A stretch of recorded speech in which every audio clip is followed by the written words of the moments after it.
Ya, tuan-tuan dan puan-puan rahimakumullah, jadi perasaan takut itu adalah merupakan perasaan yang dapat membawa kita menjauhkan diri kita daripada kemurkaan Allah dan sekian dosa dan maksiat. Dan demikian juga dengan perasaan takut itu akan membawa kita kepada taat kepada Allah Subhanahu wa taala. Walaupun kita telah menyebutkan bahawa dalam masa hidup kita ini, kita hendaklah mempertimbangkan sama antara takut dengan harap ataupun khauf dengan raja. Tapi lebihkan sedikit takut itu adalah baik supaya dapat mendekatkan lagi diri kita kepada Allah SWT. Masuk kita di muka surat 88, tuan-tuan dan puan-puan rahimakumullah. Berkata tuan mengarang kita Syekh Abdul Samad Al-Albani rahimahullah ta'ala wa nafa'ana Allah bihi bikum fid darani amin. Di perenggan yang keempat, sesetengah ulama mengatakan apabila ternyata kepada iblis kemurkaan Allah Ta'ala kepadanya dan ia menjadi kufur kerana enggan sujud kepada Adam alaihissalam, sedangkan dia telah berbuat ibadat kepada Allah Ta'ala di langit selama beribu-ribu tahun bersama-sama dengan malaikat Jibril dan Mikail, bersama dengan para malaikat, maka Jibril dan Mikail telah menangis. Lalu Allah Ta'ala telah berfirman kepada kedua-duanya, mengapakah kamu berdua menangis?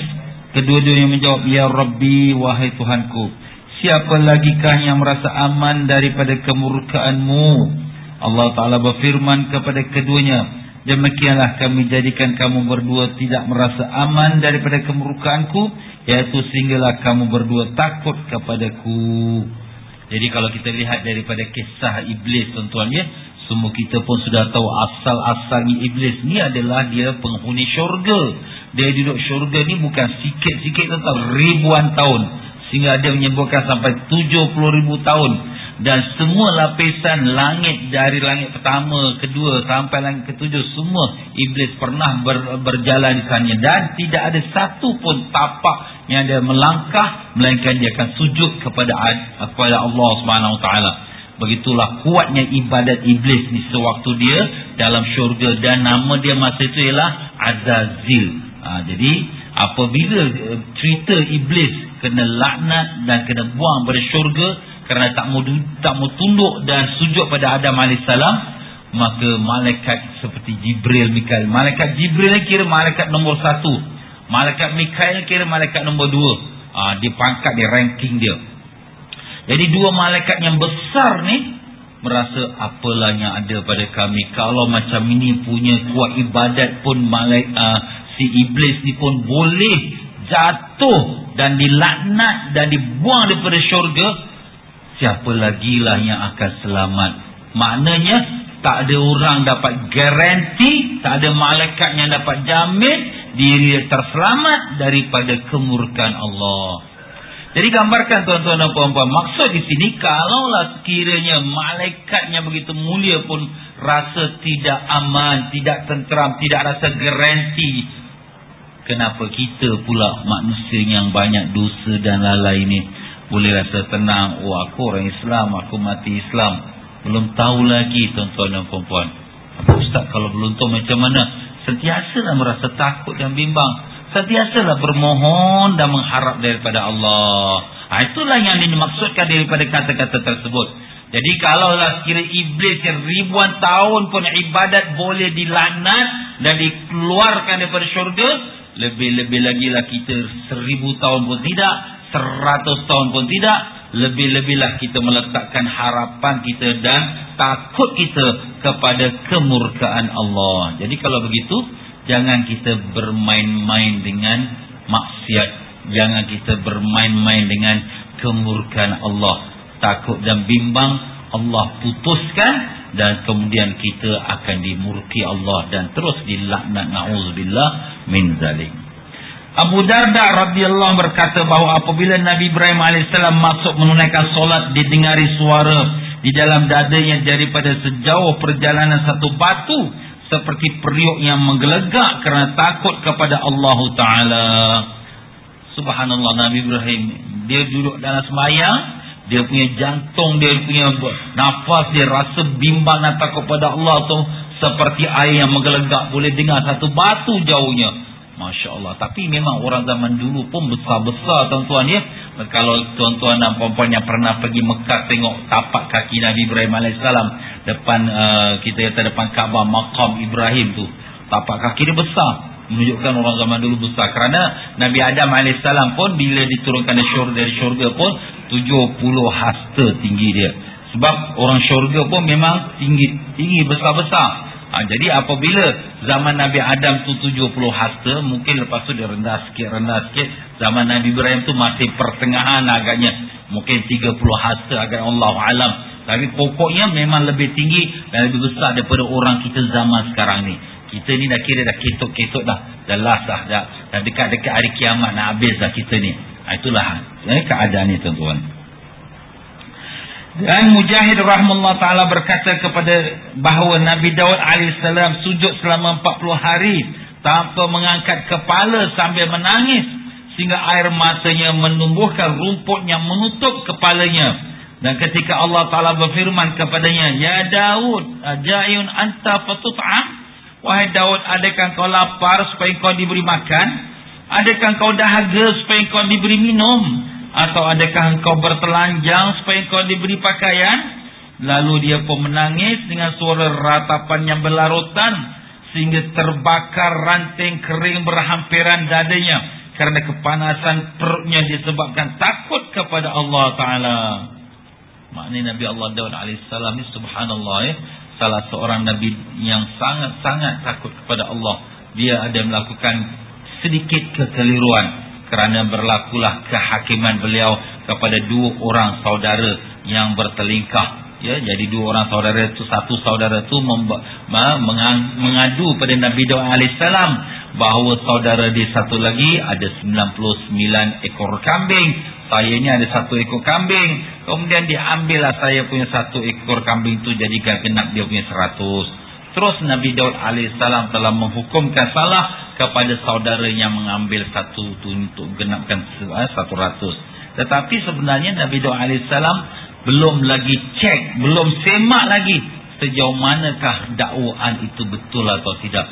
Jadi apabila ditegur oleh Allah Ta'ala, Nabi Daud alaihissalam terasa dia sudah buat kesilapan. Padahal benda itu adalah kecil, tapi bagi seorang Nabi dia adalah besar. Terus dia tunduk taubat pada Allah Subhanahu Wa Ta'ala 40 tahun. Dan 40 tahun tak angkat-angkat kepala dia. Dada dia tu kepanasan. Kenapa? Kerana ketakutan pada Allah. Sampai bahang dada tu, rumput bawah dada tu terbakar. Subhanallah. Begitulah dia punya rasa takut kepada Allah Subhanahu Wa Ta'ala. Kemudian Allah Ta'ala menurunkan taubat dan keampunan ke atasnya. Dia pun berkata, wahai Tuhanku, jadikanlah dosaku itu berada di tapak tanganku. Maka tertulislah dosa di tapak tangannya itu. Sejak itu Nabi Daud tidak membuka tapak tangannya untuk makan atau minum dan untuk selainnya, melainkan ia akan melihat dosanya itu yang menyebabkannya menangis kerana takut kepada Allah Ta'ala.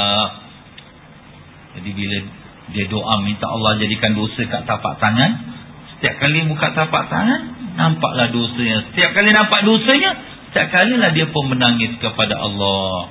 Sebab itulah tuan-tuan dan puan-puan, walaupun kita kita dulu nakal-nakal, lepas tu kita pun dah bertaubat, dah buat baik, tapi jangan ingat kita dah bersih, dah habis, dah tak ada lagi dah. Macam mana Nabi Allah Daud alaihissalam, macam itulah kita pun. Kita masih lagi insam, nangis kita, ya Allah dosaku banyak, ya Allah, astagfirullah. Kau apa lagi nak nangis-nangis? Kau punya dosa lama dulu kau dah taubat. Walaupun dah taubat, tapi maknanya kita masih mengingati kesalahan yang telah kita lakukan kepada Allah Ta'ala.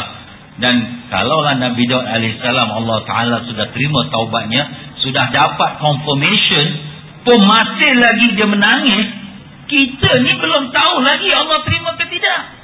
Walaupun kita letak harapan yang Allah akan terima, tapi bukan berarti confirm 100% kita taubat sudah diterima Allah. Jadi sepatutnya kitalah lebih daripada Nabi Daud alaihissalam. Sebab tu Al-Imam Ghazali rahimahullah ta'ala, dia waktu rumah dia terbakar, habis buku-buku semua habis hangus, dia pun menangis. Orang bertanya, wahai Imam Ghazali, apakah kau menangis yang buku-buku kau semua terbakar? Jawab dia, tidak. Tapi aku menangis kerana ada satu diary aku yang aku tulis semua kesalahan-kesalahanku. Setiap malam sebelum aku tidur, aku akan buka diary itu dan aku akan menangis melihatkan kesalahan aku. Dan diary itu sudah terbakar. Subhanallah. Jadi dia menangis bukan pasal buku yang banyak, tapi dia menangis kerana catatan kesalahan diri dia. Kita tuan-tuan kalau boleh salah diri kita pun tak mau tengok kita. Itulah kita maaf tuan-tuan. Pasal kita lebih lagi daripada Imam Ghazali, lebih lagi daripada Nabi Daud alaihissalam. Itulah dia. Jadi kita ambil iktibarlah dari kisah Nabi Daud alaihissalam ni.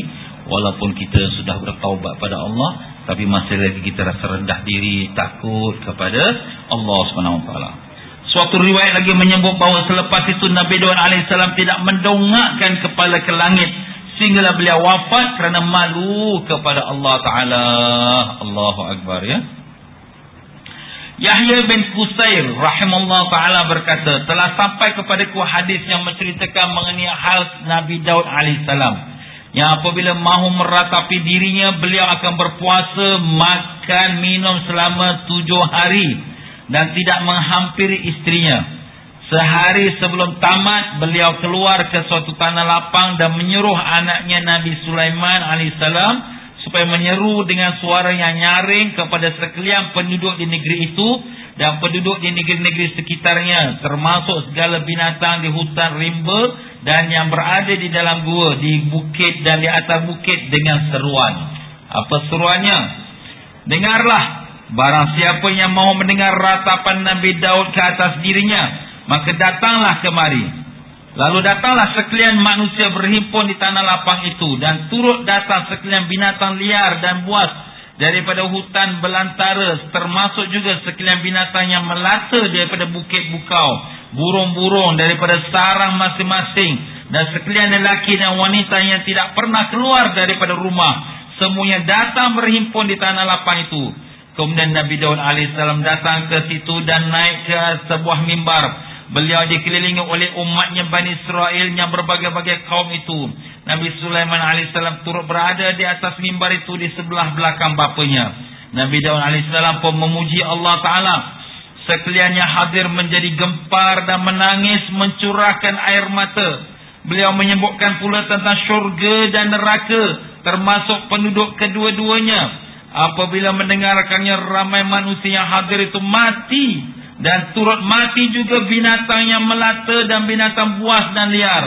Kemudian beliau menceritakan tentang fitnah huru-hara hari kiamat dengan penuh terharu dan meratapi nasibnya kelak. Mati pula sebilangan makhluk yang menghadiri perhimpunan itu. Apabila melihat ramai daripada kalangan yang hadir itu mati, Nabi Sulaiman pun berkata, wahai ayahandaku, ayahanda telah menghimpunkan hati makhluknya mendengar kata-kata ayahanda itu. Ramai di kalangan Bani Israel, binatang liar dan binatang yang melata telah mati. Kemudian Nabi Sulaiman berundur dan membaca doa. Sementara itu setengah ahli ibadat Bani Israel menyeru dengan berkata, wahai Nabi Allah Daud, sesungguhnya engkau telah menyegerakan orang-orang yang mencari pahala itu menemui Tuhan mereka. Ketika itu Nabi Daud alaihissalam tersungkur pingsan tanpa sedarkan diri. Apabila melihat bapanya Nabi Daud berkeadaan demikian, Nabi Sulaiman pun mengusung bapanya pulang ke rumah serta menyeru setiap kerabat orang yang mati dalam perhimpunan itu supaya membawa pulang mayat kerabat masing-masing. Beberapa orang wanita tampil mengambil kerabatnya yang mati itu sambil meratap, wahai orang yang mati kerana takut apabila disebutkan neraka. Sesetengahnya meratap, wahai orang yang mati kerana takut kepada Allah Ta'ala. Kemudian Nabi Daud pun sedar daripada pingsannya serta meletakkan tangan di kepala. Kemudian terus masuk ke dalam tempat khalwatnya, iaitu tempatnya melakukan ibadat, dan menutup pintunya serta bermunajat kepada Tuhannya dengan berkata, wahai Tuhan Daud, adakah engkau murka kepada Daud? Dan beliau terus bermunajat kepada Tuhannya sehinggalah Nabi Sulaiman alaihissalam datang dan duduk di pintu tempat khalwat itu serta memohon keizinan untuk masuk dengan membawa roti gandum syair serta berkata, wahai ayahandaku, makanlah roti ini supaya ayahanda kuat berbuat ibadat. Nabi Daud alaihissalam pun makan roti itu. Kemudian beliau keluar menemui Bani Israel dan duduk bersama-sama mereka seperti kebiasaannya. Subhanallah. Luar biasa betul Nabi Allah Daud alaihissalam. Kata-kata dia itu saja sudah boleh bawa hati orang-orang yang dengar itu cukup gerun kepada Allah SWT. Sampai haiwan, binatang liar pun boleh meninggal, subhanallah. Jadi Nabi Allah Daud AS dan juga Nabi Allah Sulaiman AS, seperti mana dalam Quran, lebih-lebih khusus lagi kalau Nabi Sulaiman AS, dia boleh berbicara yang difahami oleh semua makhluk, termasuk jin, manusia dan haiwan-haiwan. Sebab tu kalau kita lihat dalam kisah Nabi Sulaiman AS, dia boleh bercakap dengan burung hudhud, ya. Sebab itu adalah antara mukjizat Nabi Sulaiman, boleh bercakap pada haiwan. Dan begitulah Allah mungkin juga beri kepada Nabi Daud AS. Jadi perbicaraan dia, percakapan dia, semua makhluk maupun manusia, jin dan juga sekalian haiwan memahami perbicaraan Nabi Daud AS. Dan bicara itu bukan bicara daripada lidah, tapi daripada hati. Sebab itulah apa yang keluar pada hati dia tu terus masuk ke dalam hati, bahkan membawa mereka tu terus meninggal kerana takut kepada Allah Ta'ala. Inilah dia tuan-tuan dan perempuan, ya, kelebihannya para Nabi-Nabi Allah dan juga para orang-orang yang dekat dengan Allah Ta'ala. Kadang-kadang dia punya percakapan dia tu tersemat dalam hati kita, teringat-ingat kita, terngiang-ngiang kita akan apa yang dia telah bicarakan. Ya, itulah yang kita perlukan hari ini, tuan-tuan. Hari ini yang kita dengar selalunya, kita balik rumah kita dah lupa. Tetapi kalau sekiranya percakapan tu ikhlas, daripada orang yang ikhlas, ya, apalagi orang yang dekat pada Allah, dia akan terus masuk dalam hati kita dan melekat. Itulah yang berlaku pada Nabi Allah Daud AS, ya. Dan Nabi Daud AS ni memang suara dia pun merdu. Sebab tu nanti dalam syurga Allah SWT akan memberikan Nabi Daud AS supaya dia membaca Quran. Dan apabila dia membaca Quran, semua orang akan terpegun dengarkan suara dia. Di dalam Taurat pun ada menceritakan, apabila Nabi Daud AS itu dia membaca kitab Taurat, maka semua makhluk Allah, daripada burung-burung, daripada haiwan-haiwan, semuanya akan mendengarkan bacaan daripada Nabi Daud, kerana sedap dan merdunya suara Nabi Allah Daud AS. Dan beliau terus bermunajat kepada Allah. Yasir Ar-Ruqaishi rahimahullah ta'ala berkata, pada suatu hari Nabi Daud AS keluar ke tanah lapang menemui orang ramai untuk menyedarkan mereka dan menimbulkan ketakutan mereka kepada Allah Ta'ala. Beliau keluar menemui 40,000 orang dan 30,000 daripada mereka mati setelah mendengarkan kata-katanya. Hanya 10,000 orang sahaja yang pulang. Subhanallah, ya. Luar biasa, tuan-tuan, ya. Kata-kata dia tu sampai boleh bawa orang mati. Mati itu bukan apa? Terasa ketakutannya amat sangat kepada Allah Ta'ala. Kalau sekiranya kita lihat apa yang diceritakan kisah Nabi Daud AS, inilah antara tujuannya kenapa kita diadakan, kita kata, nasihat-nasihat agama. Sebab itulah Nabi Isa AS mengatakan, kalau sekiranya kamu dapat nasihatkan orang, tetapi kamu belum dapatkan masukkan dalam hati mereka takut kepada Allah, sebenarnya kamu belum nasihatkan mereka itu lagi. Sebab tujuan daripada nasihat, syarahan, ceramah ialah untuk bawa rasa takut kepada Allah Ta'ala. Ada pun maaf kata, kalau sekira kita balik kita happy, balik kita suka-suka, balik kita kelakar lah engkau. Jadi tak ada apalah sebenarnya kita bawa daripada syarahan ceramah itu. Jadi kadang-kadang orang kita pula dia suka macam tu pula. Suka balik tu kelakar, ketawa, kau pecah-pecah perut ustaz tu ni kelakar. Kalau macam tu lagi baik bawa pelawak jenazah, lagi bagus pada bawa ustaz. Maaf tuan-tuan, ya, kita kena fahamlah tujuan pada nasihat, tazkirah, peringatan ialah untuk bawa rasa takut kita kepada Allah. Tengok Nabi Allah Daud AS. Tapi tak mungkinlah hari ini dapat kita buat sampai orang mati-mati, itu tak adalah. Tapi ini satu kelebihan yang Allah beri kepada Nabi Allah Daud AS. Nabi Daud mempunyai 2 orang hamba perempuan yang beliau telah suruh apabila beliau pingsan kerana takut pada Allah. Salah seorangnya hendaklah duduk di atas dadanya dan yang seorang lagi duduk di atas kakinya, kerana bimbang tubuhnya dan seluruh anggotanya hancur binasa. Beliau takut mati disebabkan ketakutan itu. Jadi kalaulah kita gambarkan orang mendengarkan kata-kata nasihat Nabi Daud boleh mati kerana begitu rasa hebat sekali sampai jiwa dia boleh terus meninggal, agaknya macam mana Nabi Daud itu? Lebih lagi daripada itu. Sebab tu Nabi Daud pesan, kalau dia pingsan yang mana dengan pingsan tu kadang-kadang boleh buat sampai mati, ya, kerana ketakutannya sangat kepada Allah. Dia suruh hamba perempuan dia duduk atas, satu duduk atas dada dia, satu duduk kat kaki, supaya badan dia, tubuh badan dia tu tak bergerak. Kenapa tuan-tuan? Kalau jantung orang lain boleh pecah, boleh mati, tubuh badan, kaki tangan dia pun boleh pecah kerana takut kepada Allah Ta'ala. Jadi supaya seluruh tubuh badan dia pecah dan hancur, dengan kerana takut pada Allah, disuruh supaya ada orang duduk ke atas badan dia, supaya badan dia itu tak bergerak. Begitulah pesanan dia kepada dua orang hamba perempuannya.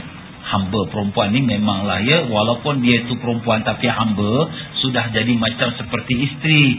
Itu bezanya antara isteri dengan hamba. Hamba boleh dipakai macam isteri, tapi suaminya ataupun tuan dia tu tak wajib memberikan bilangan jumlah hari dan malam.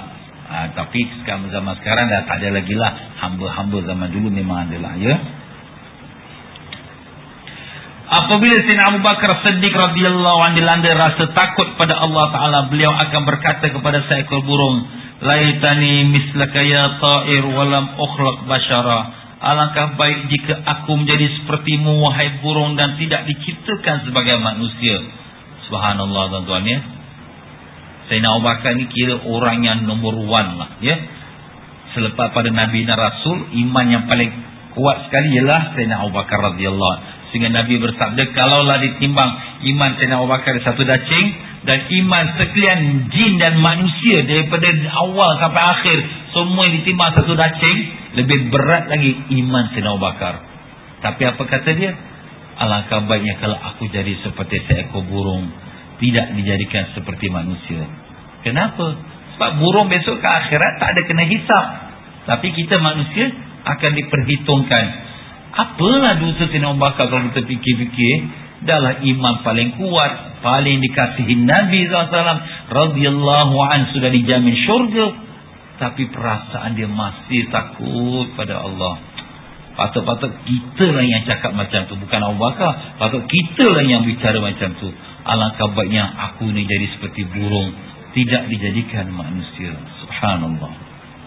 Sayyidina Abu Zar Ar-Rifari radhiyallahu anhu amat takut kepada Allah sehinggalah pernah berkata, waditu law anni syajaratun tu'dad. Aku suka kalau aku ini boleh jadi sebuah pokok yang dikerat-kerat oleh manusia. Manusia boleh ambil manfaat daripadaku, boleh makan buah-buahannya, boleh potong dahan-dahanku untuk dibuatkan kayu api untuk masak makanan mereka. Untuk manfaatlah pokoknya. Alangkah baiknya kalau aku jadi seperti pokok-pokok kayu. Padahal Abu Darda ni, Abu Zar ni, Nabi sallallahu alaihi wasallam punya sahabat yang sangat zuhud. Beliaulah sahabat yang di mana beliau ni adalah seorang sahabat yang zuhud. Zuhud tu mana tidak cinta kepada dunia. Itu pun dia mengatakan lebih baiklah aku jadi sebatang pokok. Subhanallah. Sayyidina Uthman radhiyallahu anhu amat takut pada Allah hingga pernah dia berkata, waditu anni idza mittu lam ub'ats. Aku suka kalau aku ini apabila mati tidak dibangkitkan semula. Takut dia hari akhirat. Kalau boleh dia mati tu mati jadi debu, habislah. Jangan dibangkit-bangkit lagi, jangan diperhitungkan lagi. Itulah Sayyidina Uthman radhiyallahu anhu tuan Di sini menggambarkan kepada kita bimbangnya mereka tentang hari yaumul hisab. Kalau orang yang macam ni tuan-tuan sudah dijamin syurga, sahabat Nabi SAW masih bimbang dan takut, bagaimana kita tuan-tuan sedangkan kita dah jauh dengan Nabi, dengan lalai dengan dosa. Patut lebih-lebih lagi bimbang dan takut Allah. Sayyidatina Aisyah radhiyallahu anha amat takut kepada Allah dan pernah berkata, aku suka apabila mati akan dilupakan diriku dan aku dilupakan sama sekali. Lebih baiklah kalau aku mati tak ada siapa ingatkan aku. Kita ni kalau boleh, kalau kita mati, kita harap-haraplah mungkin orang ingat-ingatkan kita sebut-sebut kebaikan kita. Itulah kita Tapi Siti Aisyah kalau boleh, biarlah orang tak ingat aku lagi, dah habis lah. Tak payah lagi lah. Tak ada apalah aku ni. Begitulah dia punya tawaduk dan rendah diri, padahal dia adalah ummul mukminin, ibu sekalian orang beriman. Sayyidina Umar bin Khattab radhiyallahu anhu takut kepada Allah Ta'ala sehingga kedua belah pipinya terdapat garis hitam kesan daripada aliran air matanya. Jadi pipi dia ni tuan-tuan, dia ada garisan hitam. Garisan hitam tu apa? Kerana air mata selalu mengalir sampai pipi dia kiri dan kanan ni, bertanda tempat air mengalir tu, air matanya mengalir. Subhanallah, luar biasa betul ya. Siapa dia? Sayyidina Umar bin Khattab radhiyallahu anhu. Dan beliau pernah berkata, barang siapa takut kepada Allah Ta'ala, nescaya dia tidak memuaskan kemarahan hatinya. Dan barang siapa yang bertakwa kepada Allah Ta'ala, saya dia tidak melakukan apa yang dia mahu. Dan kalaulah tidak kerana adanya hari kiamat, nescaya kamu melihat lain daripada yang kamu sedang lihat itu. Jadi di sini ada 3 nasihat yang sangat baik sekali. Pertama dia kata, kalaulah sekiranya sampai takut pada Allah, tidak memuaskan kemarahan hatinya. Ni tuan-tuan, ya, bila kita marah ni sebenarnya kita ikut nafsu, ya. Jadi kalau kita ni benar-benar takut pada Allah, walaupun memang kita marah sekali dengan isteri kita, marah sekali dengan suami, marah sekali dengan kawan kita, tapi kita kontrol, pasal kita tahu kita mengikut nafsu. Dan apabila kita ikut nafsu, maka kita sebenarnya sudah dikuasai oleh nafsu. Dan apabila kita ikut nafsu, bukan lagi kita buat kerana Allah Ta'ala. Sebab tu Sayyidina Ali radhiyallahu anhu waktu dalam satu medan peperangan, musuh yang sudah jatuh, Sayyidina Ali pun letak pedang di atas leher dia, dia ludahkan kat muka Sayyidina Ali radhiyallahu anhu. Sayyidina Ali ambilkan pedang tu, letak balik dalam sarung dia. Musuh ni pun kata, tadi kau nak bunuh aku, kenapa pula kau simpan balik pedang kau? Kata Sayyidina Ali, tadi aku nak bunuh kau kerana Allah, tapi bila kau ludah muka aku sudah marah. Bila aku marah, kalau aku bunuh kau, aku bunuh kerana marah, bukan lagi kerana Allah. Terus dia pun simpan pedang dia. Musuh tadi bila dengar terkejut. Subhanallah, macam ini orang Islam, terus masuk Islam, alhamdulillah. Jadi ini satu contoh tuan-tuan. Walaupun kita marah isteri kita, marah suami, mungkin ialah ada kesilapan. Tapi kalau kita takut pada Allah, kita boleh kontrol kemarahan kita. Jangan kita mengikutkan marah kita itu. Ikutkan marah itu makna kita ikutkan nafsu sebenarnya. Kita tegur dengan baik, cakap dengan baik. Tak perlu kita nak angkat suara, nak maki hamun, nak sepak terajang. Tak perlu semua tu. Apalagi kalau orang tu orang yang berjasa pada kita, keluarga kita, isteri kita, suami kita, orang yang kita kasih anak kita. Dan begitu juga sahabat-sahabat, kawan-kawan kita. Kita hantar email, kita hantar blog, kita kecam dia. Tak apa, itu semua ikut nafsu. Kalau apa yang berlaku dalam masyarakat kita hari ini dengan kecam, mengecam sebagainya, sebenarnya itu tidak daripada orang yang takut pada Allah. Kalau kita takut pada Allah, kita tahu ini semua mainan nafsu sahaja. Kita stop. Kita lawan nafsu kita. Itu yang kita dengar macam Sayyidina Ali radhiyallahu anhu. Dan kalau orang tu takut kepada Allah, takwa pada Allah, nescaya dia tidak melakukan apa yang dia mahu. Dia lakukan apa yang Allah mahu, bukan dia lakukan apa yang dia mahu. Itu beza tuan-tuan. Kita nak buat sesuatu, ini kita buat sesuatu ni Allah suka ke tak suka? Allah tak suka, jangan kita buat. Allah suka, kita lakukan. Itu dia pertimbangan, garis panduan kita. Apa kita nak buat? Kita nak buat sesuatu, kita nak pergi tempat jalan, kita nak beli barang, kita nak melakukan sesuatu projek, atau kita nak buat sesuatu pekerjaan, atau sesuatu perkara. Apa pun kita buat, kita tanya diri kita, apakah ini memang Allah kehendaki? Kalau kita kata, ini ikut nafsu, ini ikut syaitan, ini berbuat maksiat, stop. Tak perlu kita teruskan. Itulah dia. Itu satu garis panduan lagi. Kalau orang tu takut pada Allah, dia tidak buat apa yang dia mau, tapi dia buat apa yang Allah mau. Kalaulah tidak kerana adanya hari kiamat, nescaya kamu melihat lain daripada yang kamu sedang lihat. Kenapa? Kerana adanya hari kiamat, orang akan berhati-hati melakukan perkara. Kenapa? Kerana takut besok di yaumul qiyamah akan dihisap, dihitungkan. Tapi kalaulah tak ada hari kiamat, manusia ikut sepuas-puas nafsu dia. Ini pun dah diberitahu ada kiamat, pun dah buat macam tu. Apalagi kalau memang tak ada kiamat langsung. Jadi hikmahnya antaranya ada kiamat itu sebagai untuk supaya manusia berhati-hati. Ingat, apa yang kamu lakukan sekarang di dunia, besok kamu akan dipersoalkan di yaumul qiyamah. Sejauh mana perbuatan kamu benar-benar mencari keridhaan Allah, atau perbuatan kamu itu mendapat kemurkaan Allah. Itu pertimbangan kita tuan-tuan. Jangan kita ikut saja. Kita kena tanya diri kita. Besok boleh jawab tak depan Allah yaumul qiyamah? Ni aku buat ni betul tak? Allah Ta'ala suka ke tidak? Apakah Allah murka ataupun Allah suka padaku? Itulah dia tuan-tuan pertimbangan kita dalam kita melakukan setiap pekerjaan kita hari-harian kita. Sementara Sayyidina Ali bin Abi Talib radhiyallahu anhu karramallahu wajhahu pula apabila selesai daripada solat subuh, wajahnya berubah kerana amat takut kepada Allah Ta'ala, serta membalikkan tangannya dan berkata, laqad ra'aitu ashaba Muhammadin sallallahu alaihi wasallam, sesungguhnya aku telah melihat para sahabat Nabi Muhammad sallallahu alaihi wasallam, yang mana hari ini aku tidak melihat sesuatu yang seumpama mereka lagi. Ini zaman beliau lah. Zaman Nabi sallallahu alaihi wasallam pun dah wafat, sahabat-sahabatnya ramai yang mulia-mulia pun dah habis, ya. Sayyidina Ali radhiyallahu an, beliau menjadi khalifah yang keempat. Pertama Abu Bakar 2 tahun setengah, keduanya Sayyidina Umar radhiyallahu an lebih kurang dalam 10 tahun setengah, kemudian Sayyidina Uthman dalam 12 tahun setengah, 10 campur 12 22 campur 2 24, maknanya dalam 25 tahun. Selepas daripada wafat Nabi sallallahu alaihi wasallam 25 tahun, barulah Sayyidina Ali menjadi khalifah selama 5 tahun. Jadi kalau kira-kira setelah Nabi sallallahu alaihi wasallam wafat dalam 25 tahun lebih, Sayyidina Ali pun meluahkan rasa sedihnya lepas dia semayang jadi imam, ya. Dia pun bagi tahu pada jemaah, aku tak jumpa lagi orang-orang yang macam sahabat Nabi, tak ada lagi. Mana zaman dia tu dia sebut dah zaman dah berubah dah. Kalaulah zaman Sayyidina Ali, dia tu sahabat dah tu. Kalaulah zaman dia pun orang dah berubah dah. Allah, zaman kita macam mana lagi tuan-tuan, ya. Tapi apa dia cerita tentang sahabat Nabi? Dia kata apa?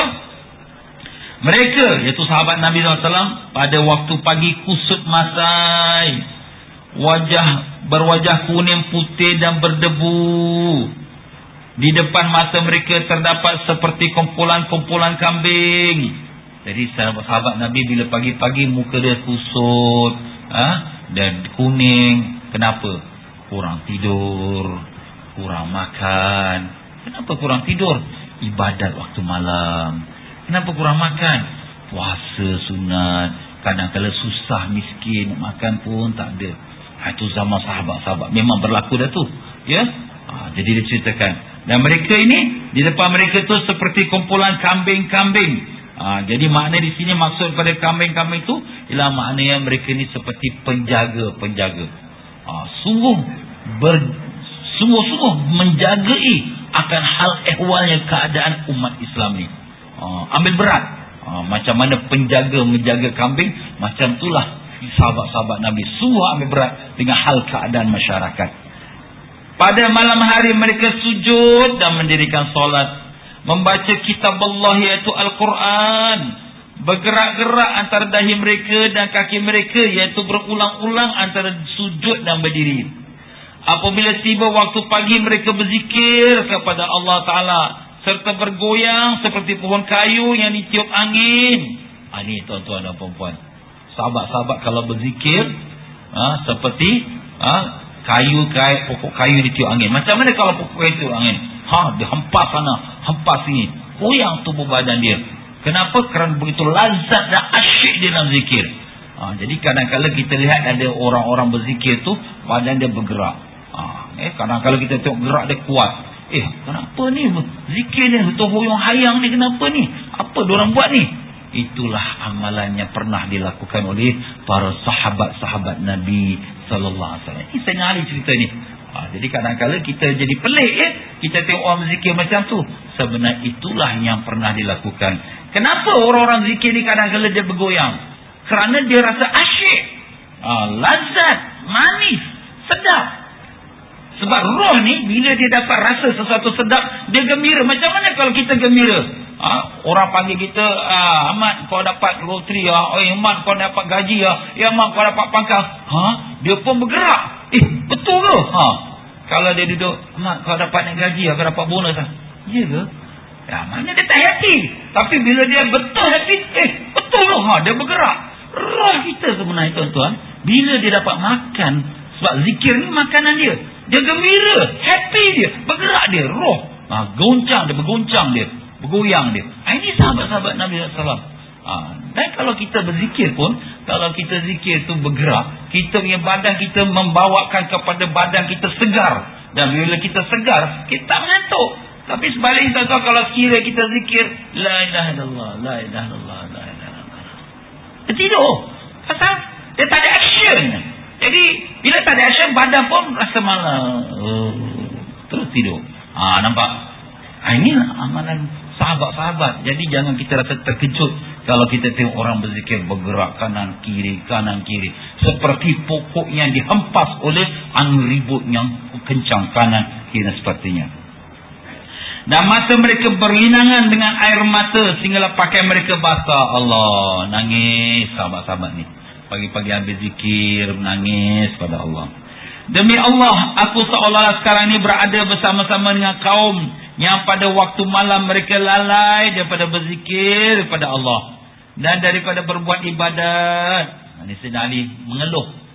Sekarang ni aku di tengah-tengah golongan manusia, malam pun susah nak zikir, malam susah nak bangun ibadat. Itu kata Sayyidina Ali zaman dia. Zaman kita ni jangan cakap lagi lah. Maaf tuan-tuan ya. Kemudian Sayyidina Ali radhiyallahu anhu membangun, dan sejak itu beliau tidak kelihatan ketawa lagi sehinggalah beliau meninggal dunia dibunuh oleh Ibnu Muljam.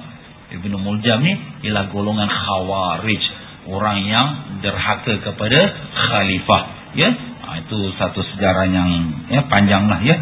Jadi begitulah Sayyidina Ali merasa sedih pada akhir-akhir umur dia kerana dia tak bertemu lagi sifat-sifat yang pernah dia lihat pada zaman sahabat-sahabat Nabi sallallahu alaihi wasallam. Sayyidina Umar bin Khattab radhiyallahu anhu takut kepada Allah Taala, dan apabila mendengar seorang membaca Quran, beliau akan jatuh tersungkur dan pingsan. Subhanallah. Pada suatu hari beliau mengutip setangkai gandum daripada bumi dan berkata, semoga aku menjadi tangkai gandum ini. Semogalah aku menjadi sesuatu yang tidak disebut-sebut. Semogalah aku menjadi sesuatu yang tidak diingati dan dilupakan sahaja. Semogalah aku tidak dilahirkan oleh ibuku. Subhanallah. Sayyidina Umar yang Nabi mengatakan kalau ada Nabi lepas aku, Umar orangnya. Begitulah kuatnya iman Sayyidina Umar. Sehingga Nabi berkata, kalaulah Umar jalan satu lorong, lari setan lorong yang lain. Tak mau nak terserempak dengan Umar pun tak mau. Takut setan. Yang kata nak goda, nak tengok Sayyidina Umar pun takut. Kehebatan imannya Sayyidina Umar. Tapi apa kata dia? Alangkah baik aku jadi setangkai gandum. Alangkah baik aku tidak dilahirkan oleh ibuku. Biarlah orang tak kenal aku, siapa-siapa pun tak tahu aku, tak apa. Allah tuan-tuan, inilah kita khalifah Islam kita yang kedua, Sayyidina Umar Khattab, untuk menjadi satu panduan untuk kita. Sayyidina Hasan, anak pada Sayyidina Ali radhiyallahu anhuma, apabila berwuduk wajahnya menjadi pucat. Apabila isterinya bertanya, apakah yang menyebabkan kau menjadi sampai begini setiap kali berwudu? Beliau menjawab, ketahuilah bahawa sebentar nanti aku akan berhadapan dengan hadrat Allah, Tuhan yang aku mahu beribadah kepadanya. Takut dia sampai jadi pucat. Kita ambil wudu biasa, tak rasa apa-apa. Kita angkat takbir biasa, tak rasa apa-apa. Pasal apa? Pasal kita tak rasakan nikmatnya dan kehadirannya kita berhadapan dengan Allah SWT. Itu sebenarnya. Itulah kehilangan kemanisan ibadah pada diri kita. Ya, itulah yang berlaku pada akhir zaman sekarang. Sayyidina Abdullah bin Abbas radhiyallahu anhu ditanya mengenai orang yang takut kepada Allah Ta'ala, dan beliau telah menjawab, orang yang takut kepada Allah Ta'ala itu kelihatan hati mereka sahaja gembira dengan ketakutan itu, dan mata mereka menangis.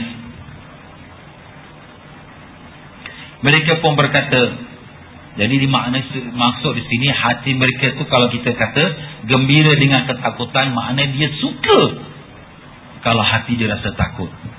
Kalau hati dia tak rasa takut, tak suka, sedih pula. Kenapalah hati aku tak rasa takut? Ini sifat orang beriman tuan-tuan. Kita pun bila kita dapat rasa takut, kita duduk satu majlis zikir, doa, kita dapat rasa takut. Oh Ustaz, suka saya duduk majlis tadi, sedap Ustaz, rasa takut hati. Memang itu sifat orang yang takut pada Allah. Suka bila dapat hati dia rasa takut pada Allah. Itu sifat orang yang takut pada Allah. dan air mata mereka menangis. Mereka pun berkata, bagaimana kami boleh bergembira sedangkan maut mengejar di belakang kami, kubur menanti di depan kami, hari kiamat tempuh perjanjian kami, ke arah neraka jahanam jalan kami, dan di depan hadrat Allah Ta'ala tempat perhentian kami. Allah.